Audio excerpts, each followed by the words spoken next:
Quand est-ce qu'on devrait commencer à investir en actions? Est-il préférable de commencer le plus tôt possible ou vaut-il mieux attendre d'avoir économisé un certain capital? Aujourd'hui, nous répondons à cette question. Et ce, non pas d'un point de vue théorique, mais d'une perspective très pratique du monde réel, basée sur mon premier achat d'actions. Oui, et donc bienvenue dans une nouvelle vidéo de Northern Finance. Je m'appelle Alex.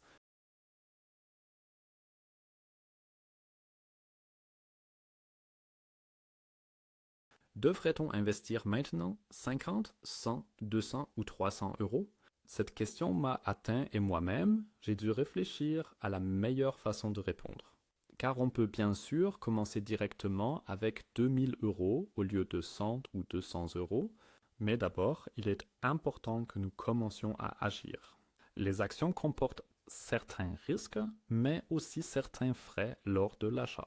Et cela peut avoir un très bon effet sur notre rendement, comme un très mauvais effet sur notre rendement et bien plus encore.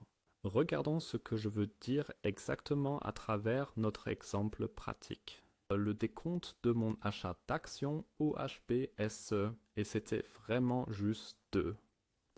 Eh ben, mon premier achat d'actions, j'ai acheté ces deux actions pour un peu plus de 18,50 €. Alors, qu'est-ce que cela a déclenché? Parce que nous voyons tout en bas à droite, un total de 47,58 € m'a été facturé. J'ai donc payé pas mal de frais en plus. Mais à quoi cela a-t-il servi? Je L'argent veux est au chaud. mon... Je me suis beaucoup impliqué dans l'entreprise et j'ai lu les rapports annuels et vous pouvez faire pareil. Ça ne doit pas nécessairement être l'OHB, cela peut être n'importe quelle autre entreprise. J'aimais aussi beaucoup lire des articles sur Bloomberg ou d'autres sites d'information financière pour voir comment se porte le marché. Mais le plus important est que, oui, l'intérêt de base que l'on a soi-même. Sortir de cette bulle de théorie et le lier réellement à son propre portefeuille, car c'est seulement dans ce cas qu'on s'y intéresse vraiment et qu'on le réalise. Combien ces fluctuations peuvent représenter, et puis elles ne sont pas juste théoriques. Oui, j'ai dans mon jeu de bourse peut-être perte d'argent, mais ce n'est pas si grave. Parce que quand on perd soi-même un peu d'argent, on le ressent bien plus intensément. Et on lit peut-être aussi le rapport annuel avant d'acheter des actions. Revenons donc à la OHP. Ici, j'ai apporté un graphique pour montrer à quoi ressemble un retour sur investissement, ou ROA pour faire court. Nous avons eu un dernier cours de 36 € le vendredi. Donc, pour calculer le retour sur investissement, nous prenons les 36 € multipliés par les deux actions que nous avons, plus le dividende de l'année dernière que j'ai déjà reçu de 40 centimes par action est multiplié par 2, car nous avons deux actions. Et enfin, nous allons prendre en compte tous les coûts que nous venons de voir. Soustrayez 47,58 € et divisez-le à nouveau par le coût total. Et voilà, un retour sur investissement de 53,01%. Alors maintenant, la question est, si on avait investi beaucoup plus d'argent et avait fait tout cela à un niveau plus professionnel, quel aurait été le retour sur investissement car nous avons dépensé beaucoup d'argent en pourcentage de notre investissement total en frais? Regardons cela de plus près. Nous avons ici à nouveau le retour sur investissement et cette fois nous achetons bien plus grand. Au lieu de seulement 50 € au total, nous investissons presque 2000 €. Donc on achète 100 actions, disons-le simplement. Nous avons désormais un cours de 36 € par 100 actions, plus le dividende de l'année dernière encore par 100 actions et nous en déduisons. Notre prix d'achat par 100 actions plus des frais de disons 20 € pour le tout. Maintenant, partageons cela. Autre phrase. À nouveau notre prix d'achat complet et en résulte d'abord une étape intermédiaire qui rend le tout un peu plus clair. Et ensuite, nous voyons à quel point le retour sur investissement peut changer.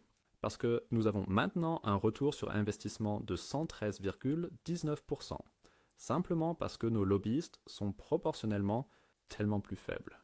Et c'est le grand avantage qu'on peut tirer de sommes d'investissement plus importantes. Parce qu'ici, on double le retour sur investissement que j'ai en tant que petit investisseur privé, vraiment petit investisseur privé. Et on pourrait dire, oui, ça semble assez injuste pour les petits investisseurs et seuls les gros gagnent ici. Mais est-ce vraiment le cas si on ne considère que les aspects financiers? Alors oui, mais le point important est, quand on passe de la théorie à la pratique, on apprend par soi-même et on s'intéresse beaucoup plus aux entreprises. Par exemple, on lit les rapports annuels ou on jette un coup d'œil quand on lit le journal, si l'entreprise y est mentionnée. Avec Ryanair, par exemple, c'est très souvent le cas. On a donc ici l'avantage de pouvoir se former continuellement, tout le temps. Et certaines personnes ressemblent à des adultes, du moins physiquement et extérieurement, mais pas intérieurement. Sont-ils encore des enfants en ce qui concerne leur éducation financière? Car si on ne s'est jamais intéressé aux finances, on peut bien sûr investir d'abord 2000 € dans des ETF ou des actions. Mais quand on manque d'expérience, on ne sait pas ce sur quoi il faut se concentrer. Et c'est évidemment très risqué, car je préfère faire une erreur avec un petit montant d'investissement, si je peux me le permettre, qu'avec beaucoup d'argent. Et c'est le point clé de cette vidéo, il faut qu'on sorte de la théorie. Et aller sur le terrain pour simplement apprendre, pour ne pas devenir les adultes que, même financièrement ou en termes d'éducation financière, on reste coincé dans le corps d'un petit enfant. Et ensuite, s'installer devant la télévision ou aller sur Internet. Et puis devoir écouter des conseils de personnes qu'ils ne connaissent pas du tout, sans vraiment évaluer la valeur de ces conseils. Et là où beaucoup de conseils sont donnés sur la meilleure façon d'investir son argent, c'est au salon de l'investissement à Stuttgart, du 13 au 14 avril. Je suis là toute la journée, le 13 avril, pour réseauter simplement. Pour découvrir de nouveaux produits ou même pour faire votre connaissance, envoyez-moi juste un message ou, si vous me voyez, touchez-moi, peu importe comment.